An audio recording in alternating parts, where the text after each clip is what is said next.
rewind, go back. I think that must have been about 25 years ago. And I've always had this dream car. And one morning, actually, I was driving a little car, and this dream car just drove in front of us. I was taking my kids to school, actually. Then I said to them, you know what? I love that car. I'm going to buy that car. And then within no time, I found myself in a financial situation to afford to buy this car. I walked into the car dealership and, signed everything and purchased the car. And I mean, I was just like, everybody envied me, and when I look back, it was silly because the car was so massive, and anyway.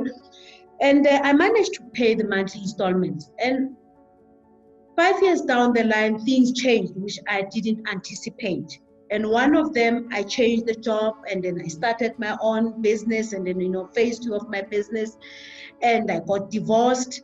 And I just bought this a new house, and by the time I paid off that car, when I looked at what it cost me to pay off the car, it was actually the same amount of the bond, the house that I just bought.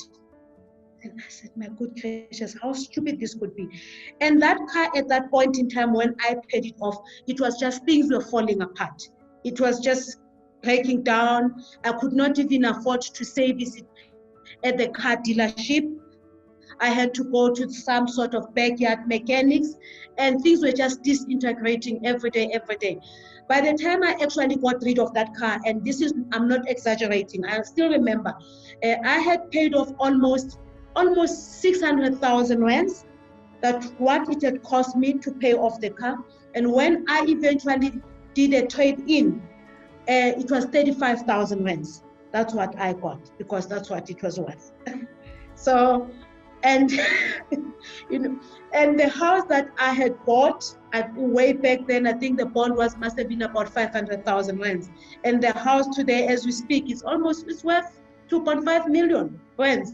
So when you compare the two, it's my personal case study, So looking back, I could have said, I love you, car, but I should have been wiser, or someone should have advised me to actually take a long-term view, because all these decisions I made all by myself, because I felt I was financially free at that point in time. I could afford, but the car decision was just the worst decision that I ever made. But yes, buying the property, I don't regret.